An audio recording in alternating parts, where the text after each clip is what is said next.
Welcome back to the Bako Motorsports Hour presented by Budweiser. We've got the Kern County Raceway Park segment with Stephen Blakesley in the house, along with a couple of Spec Mod drivers to my immediate left, Chris Dalton and Jim Coffey. How you guys doing? Real good. Nice to be here.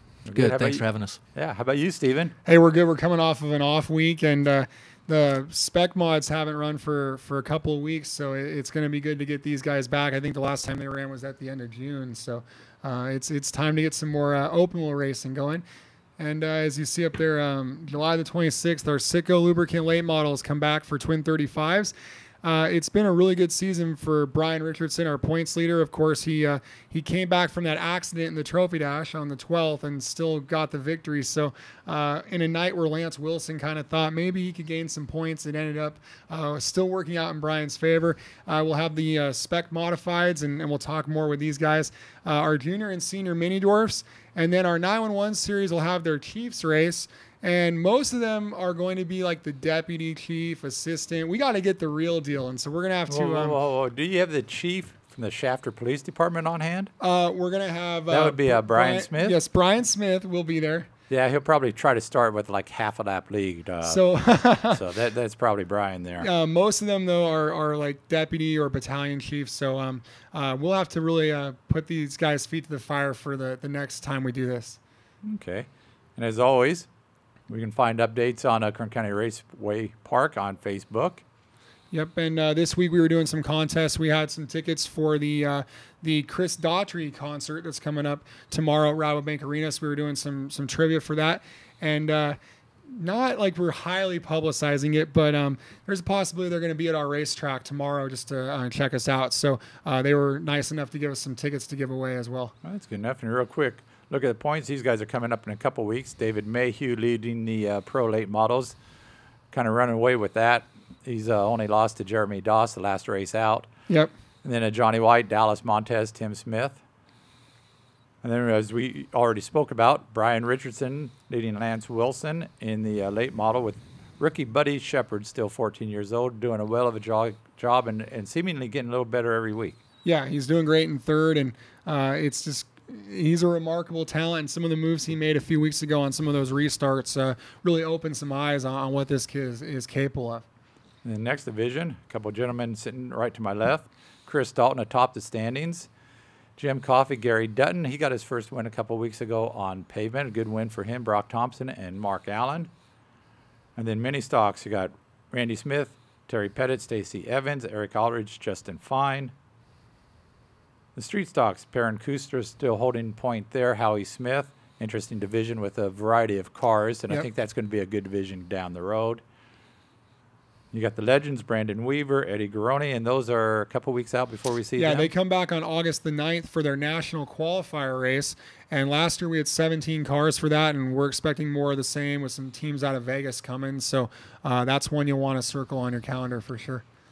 And then the senior mini dwarfs, Anthony Abalcazar on top with Jerry Flippo, a lot of names that we see at both racetracks. Yep. And the little guys, Tyler Bannister, Brandon Rogers. Well, that's Bandoleros. Yep. We flip me up in between guys here, 12 years old. Yeah. And then Bailey Thompson topped the junior mini dwarfs.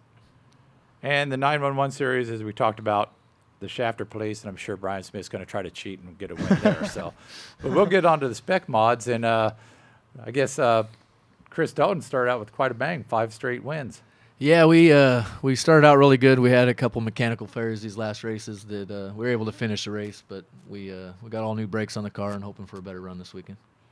And how about yourself, Jim? How's your season gone? It's going pretty good. If it wasn't for Chris here, we'd probably have a few wins. But yeah, we've run 7 races, got 5 second-place finishes, so we're just kind of knocking on the door. And both you guys were talking a little bit off air about that you have some dirt experience.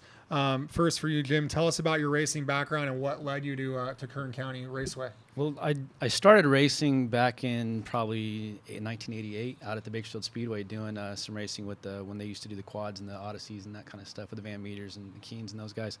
And then, took some years off, started running the mini sprints or lightning sprints in the mid-90s and ran those for a few years. And then kind of took some years off and ran it again in the early 2000s. And then, had some kids and bills to pay. And so the race car kind of stopped for a little while. But then we saw the Spec Mods out last year first race you guys ran them, I told my wife, I said, hey, I think I want to get one of these. So, she said, yeah. What was the idea then, since you had the dirt experience, the Lightning Sprints, which I think are a great fit for Bakersfield Speedway, and the Spec Mods seem to be, why the Spec Mod on asphalt? On asphalt, more or less, because I grew up about 3 miles away from Mason Run and never got to race there. So once you guys got it, we got a new track here in town, I said, I got to go try some asphalt racing. And then the Spec Mod, the cost and the open wheels and everything just kind of really appealed to me. So we went last year on Father's Day, bought a car, and ran it a year ago. This weekend will be the first time we ran it. And so we decided to commit to the whole season this year. I got some good sponsors that came on with me, and we've been having a good time. Been learning a lot. Well, one of the cool things about the class is you have a combination of cars that were built for pavement and cars that were really kind of built for dirt. Now, for your car, that car, it kind of has a history with me because that's from my home track at Altamont Raceway, right? Yeah. We we bought it from a guy that ran Altamont. I probably have one of the oldest cars out there. It's probably a good 14-year-old car. But the nice thing about the rules package is it hasn't really evolved too much over the years, and so we can take an older car and be competitive with it. So it's a good old car. It's a really neat car. Whereas Chris over there, he's doing all of his sledding in kind of a dirt built car, and with your experience of running dirt modifieds and then going straight into pavement modifieds, tell us a little bit about the similarities and the differences of running those two different types of tracks. Well, I can first of all say that I'm a lot better pavement racer than I am a dirt racer. However, the car's real similar. We've switched our cars back and forth between pavement to dirt 2 or 3 different times. Takes about 4 or 5 hours, very few parts. You can run both divisions. Dirt, we seem to tear up a lot more stuff than what you do on pavement. So I'm more of a fan of the pavement stuff. Everybody runs clean out there. Everybody respects each other. We race each other clean. Jim Coffey and I were just talking about that before we came on, is how everybody races clean and we don't tear up a lot of equipment. Yeah, you get a lot of respect when you're going those kind of speeds with open wheels. And that's what I was going to say. At the Speedway, you tear up a lot of stuff, but it's a lot of cosmetic and a lot of A-arms, a lot of suspension parts. You back one into the wall out at Kern County Raceway Park, and you might be seeing what you can salvage off the car. Isn't that the case? That is true. Yeah. We actually, out of the year and a half that we've raced out there, I think we've only destroyed one race car, and that was a mechanical failure that caused them to go into the wall. Yeah. So as long as everybody keeps their head on their shoulders and races clean, we shouldn't have any problems. So that's the idea: is you want to avoid the wall at Kern County. Right. You don't want to hit it. That's for sure. Those cars aren't made to hit the walls at 120 miles an hour. Well, not only are you guys kind of keeping the fenders on, the other thing we were talking about is the tires that we run on these cars. They are the IMCA stamped tire, and Chris, you were saying that you guys have run the whole season with only buying 2 tires. Is that right? Yes, I've bought two tires for the entire season. The first 4 races we ran the same original set we started with.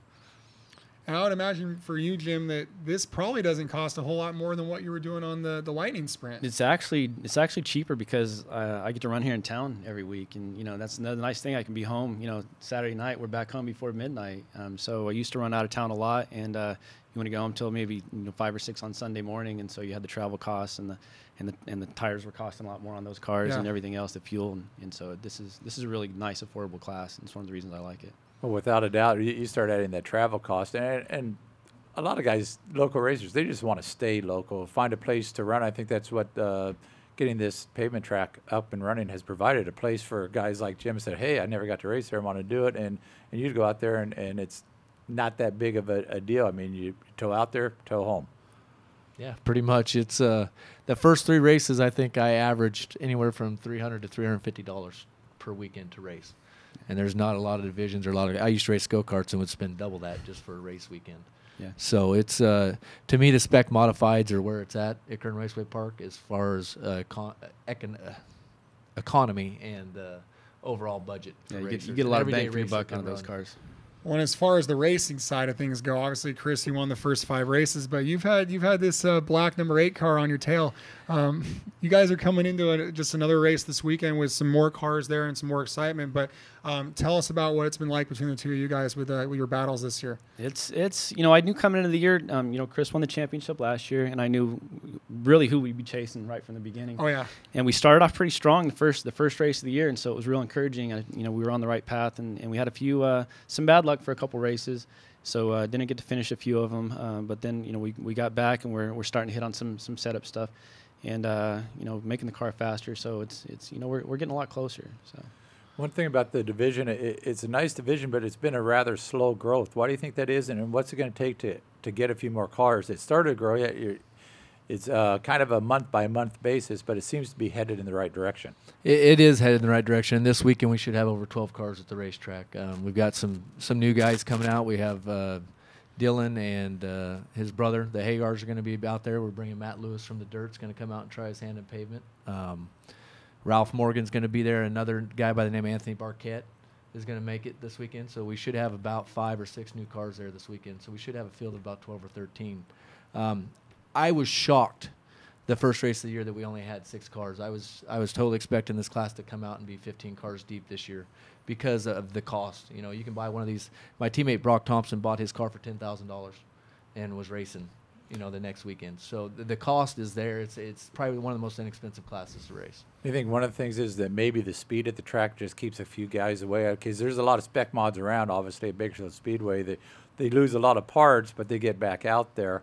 But the speeds aren't nearly as high as what you guys going down in turn one's got to be quite the thing for the first time out there. Yeah, I love pavement. I mean, that's when I went and ran dual the desert last year in dirt, everyone kept telling me how fast it was going to be, and you wait, it's going to open your eyes. And to me, it still wasn't anything of speed-wise compared to pavement. So it was actually funny. Steve Bowles tested our other car in our stable, the 5 car, last weekend, and he had his eyes opened up a little bit with the speed. He had no idea that we went as fast as we do. And like I said, that may be keeping a few guys away. You like it. Some other guys might shy away from it. Yeah, it's hopefully, I just want people to come out and try it. I don't want anyone to turn their nose up at it. I would say that, and you can talk to Jim about it as well, is I'll help anybody that asks.